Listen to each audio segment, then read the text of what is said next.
Bismillahirrahmanirrahim. Assalamualaikum warahmatullahi wabarakatuh. Alhamdulillah sahabat-sahabat Rajuang, dimanapun kalian berada, kita kembali berdialog, kita kembali berdiskusi untuk hal-hal yang saya anggap penting untuk kita diskusikan, penting untuk kita bahas bersama. Terkait beberapa waktu yang lalu, tepatnya kemarin, ada hal yang menggemparkannya terkhusus untuk warga Nahdliyin, termasuk mungkin saya pribadi lumayan kaget melihat berita dan kemudian sudah banyak dibahas oleh konten-konten kreator yang lain, teman-teman dari konten kreator yang lain membahas soal pemecatan atau pencopotan jabatan dari seorang Kiai Marzuki. Kiai Marzuki Mustamar, yang kita tahu sendiri bahwa beliau adalah ketua PWNU Jatim, itu kemudian mendapatkan teguran yang saya anggap ini adalah teguran yang paling keras ya dari PBNU terhadap Kiai Marzuki. Sedangkan kita tahu sendiri bahwa saya juga adalah orang yang kagum dengan beliau di setiap panggung yang beliau hadiri, di setiap ceramah, setiap penyampaian beliau itu tegas sekali. Beliau adalah NU Tulen, beliau adalah salah satu ulama yang ketika membicarakan soal NU sangat dalam dan sangat serius. Ini saya pikir hal yang lumayan menggemparkan, lumayan mengagetkan juga untuk kalangan Nahdliyin ya. Sehingga saya berusaha untuk membahas ini dan bukan dalam posisi menyalahkan baik itu ketua PBNU ataupun menyalahkan Kiai Marzuki Mustamar. Jadi kita mengambil dari sudut pandang yang berbeda saja.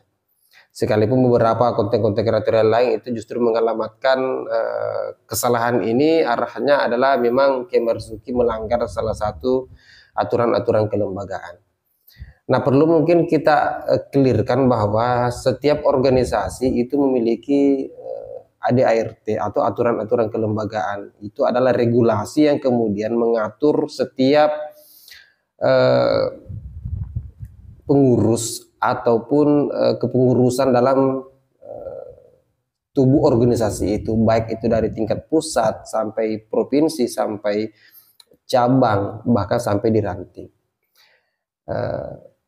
Apalagi organisasi sekelas Nahdlatul Ulama yang memang salah satu ormas yang besar yang memiliki kepengurusan di setiap di setiap provinsi, di setiap wilayah itu memiliki kepengurusan.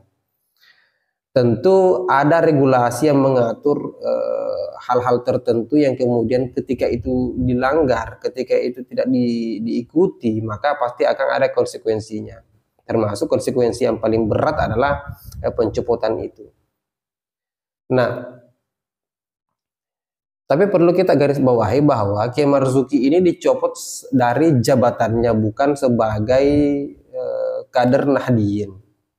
Jadi itu yang perlu kita garis bawahi, bahwa beliau tetap warga Nahdliyin, beliau tetap seorang NU, sekalipun dalam posisinya hari ini karena sudah keluar pencopotan dari ketua umum PBN bahwa Kiai Marzuki ini tidak menjabat lagi sebagai ketua PWNU Jatim. Jawa Timur adalah salah satu daerah yang menurut saya adalah strategis ya dalam konteks politik. Jabar, Jatim adalah salah satu wilayah atau daerah yang pasti diperebutkan dari masing-masing kontestan politik. Terkhusus yang akan kita jelang bersama nantinya adalah Pilpres 2024. Yang mana masing-masing paslon itu pasti sudah mengatur strategi sedemikian rupa untuk bagaimana caranya mereka masuk di Jatim ini misalnya. Tentu dari sekian banyak strategi ada beberapa instrumen yang harus mereka masuki untuk memudahkan mereka mengambil simpati dan suara dari Jawa Timur itu. Salah satu langkah-langkahnya ya mungkin adalah masuk dengan ormas-ormas yang besar di Jawa Timur itu. Inilah yang kemudian yang saya anggap ya menurut pandangan saya secara pribadi adalah keterlibatan langsung Kiai Marzuki dalam mendukung salah satu paslon, tepatnya adalah paslon nomor 1, menjadi konsekuensi tersendiri sehingga lahir atau turun pencopotan ini. Itu menurut pandangan saya secara pribadi, dan tentu ini memiliki landasan regulasi dari PBNU. Nah, di sini ada berita yang diangkat oleh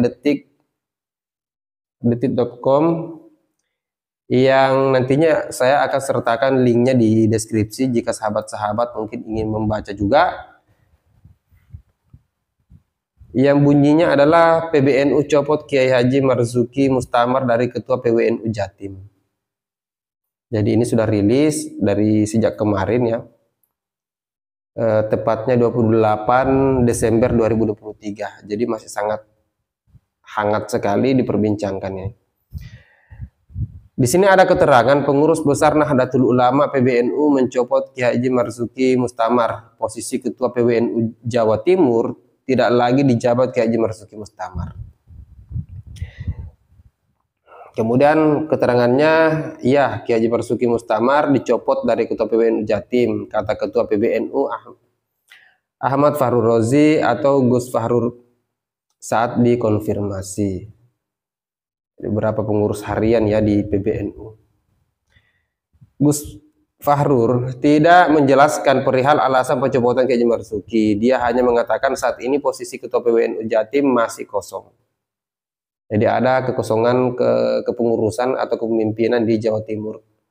Dan tentu pasti ada regulasi tertentu yang akan dilakukan oleh PBNU soal pergantian Ketua PWNU Jatim. Di sini ada juga profil dari Kiai Haji Marzuki Mustamar.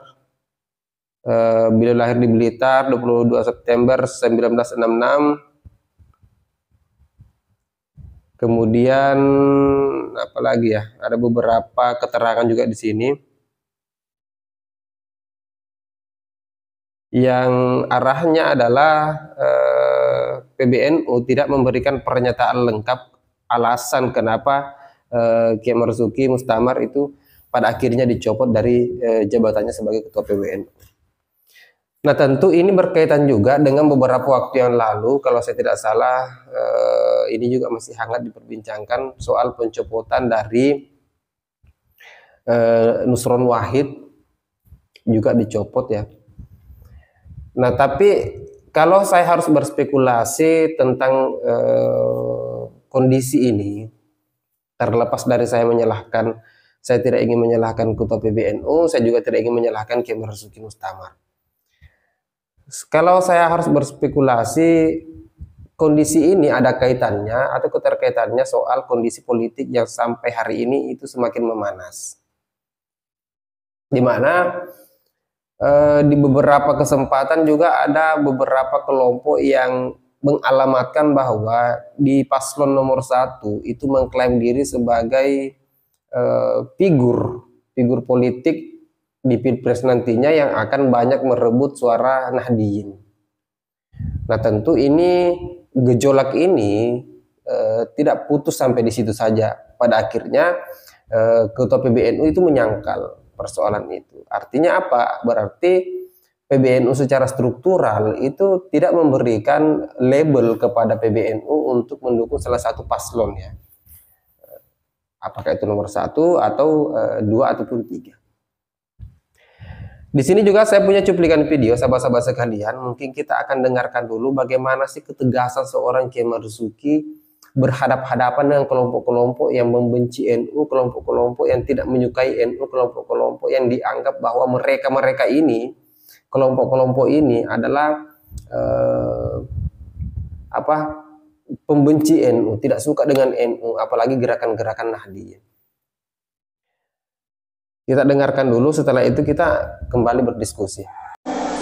Pengurus muslimat atau ansor atau apapun bergabung dengan LDII itu berarti batal biatnya.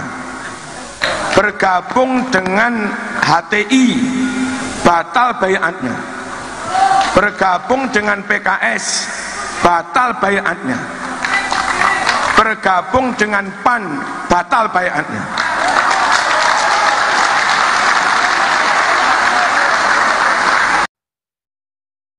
Baik sahabat-sahabat sekalian, itu tadi cuplikan video yang saya tidak paham entah kapan beliau mengucapkan itu, tapi ini ucapan keluar dari seorang Kiai Marzuki. Kiai Marzuki mengatakan bahwa orang-orang yang kemudian bekerja sama atau masuk di dalam LDII, masuk di dalam HTI, masuk di dalam PKS ya, partai PKS, masuk ke dalam partai PAN, maka gugur baiatnya atau batal baiatnya. Ya, kita tahu sendiri bahwa orang-orang NU atau kalangan-kalangan Nahdliyin juga dari beberapa banom ini itu pasti mereka ketika perekrutan keanggotaan ada ritual baiat ya. Ada pembaiatan sebagai bentuk penegasan bahwa telah tergabung dalam keluarga besar Nahdlatul Ulama. Ini yang disampaikan oleh Kiai Marzuki. Ada hal yang mungkin harus saya garis bawahi dari pernyataan Kiai Marzuki, bergabung atau bekerja sama ya, mungkin bahasanya seperti itu, bergabung atau bekerja sama dengan LDII, dengan HTI, dengan PKS, dengan PAN. Nah, kalau kondisi pemecatan atau pencopotan ini arahnya adalah karena kondisi politik di mana Kiai Marzuki pasang badan untuk membantu paslon nomor 1, saya pikir ada sesuatu yang tidak sinkron dari ucapan Kiai Marzuki.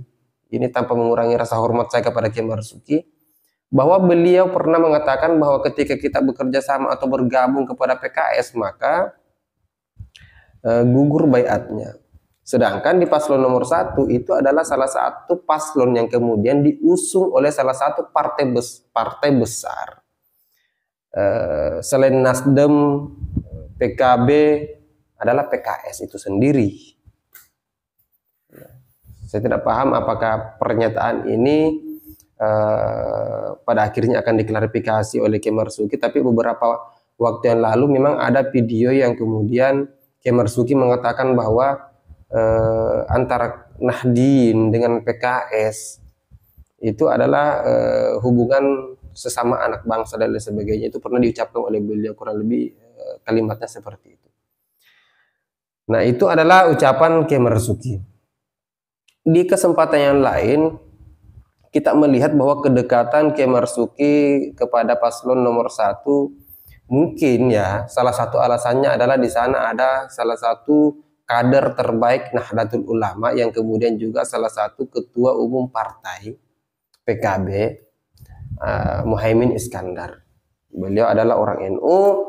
Dan mungkin ini adalah salah satu alasan kenapa Kiai Marzuki lebih memilih untuk memihak atau berada pada posisi paslon nomor 1 ini karena dianggap bahwa di sana ada representasi NU. Itu mungkin ya.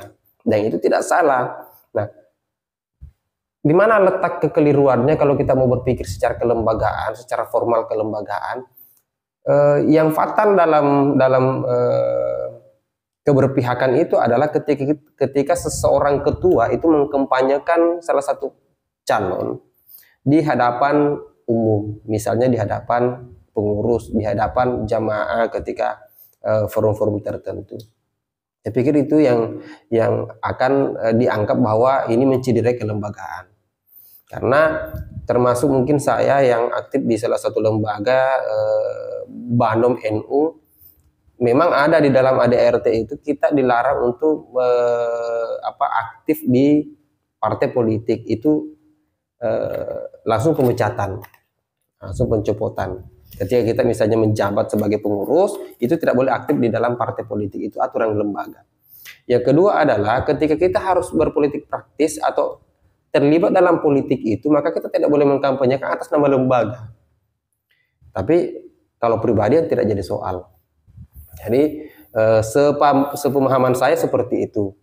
Nah, silakan sahabat-sahabat yang lebih paham mungkin soal regulasi yang ada di Nahdlatul Ulama, mungkin bisa berkomentar di poin-poin mana saja yang kemudian dianggap bahwa Kiai Marzuki ini melanggar aturan kelembagaan. Jadi mungkin itu saja komentar saya untuk persoalan kali ini. Kita tetap berprasangka yang baik kepada Kiai Marzuki. Sekelas Kiai Marzuki bukanlah pengkhianat organisasi, bukan pengkhianat lembaga. Hanya karena persoalan pada hari ini memang lagi memanas kondisi politik, sehingga imbas dari persoalan ini adalah pencopotan dari Kiai Marzuki itu sendiri. Saya pikir saya juga harus memberikan apresiasi yang setinggi-tingginya kepada Ketua PBNU dengan ketegasan-ketegasan beliau, berani mencopot sekelas Kiai Marzuki ini, berani mencopot sekelas Nusron Wahid yang sudah lama berkecimpung di dalam NU dan tiba-tiba mendapat pencopotan itu karena persoalan keterlibatan politik. Jadi Nusron itu beda dengan Kiai Marzuki. Kalau Kiai Marzuki lebih memilih untuk mendukung paslon nomor 1, Nusron sebaliknya lebih mendukung paslon 2. Jadi mungkin itu saja sahabat-sahabat sekalian, silakan kita berdiskusi di kolom komentar apa pandangan kalian soal kondisi hari ini, dan kita tetap berharap bahwa semoga dengan kejadian seperti ini bukan arahnya untuk melemahkan Nahdlatul Ulama, tapi lebih menguatkan Nahdlatul Ulama. Saya pikir itu akhir kata. Wallahul muwaffiq ila aqwamit thoriq. Assalamualaikum warahmatullahi wabarakatuh.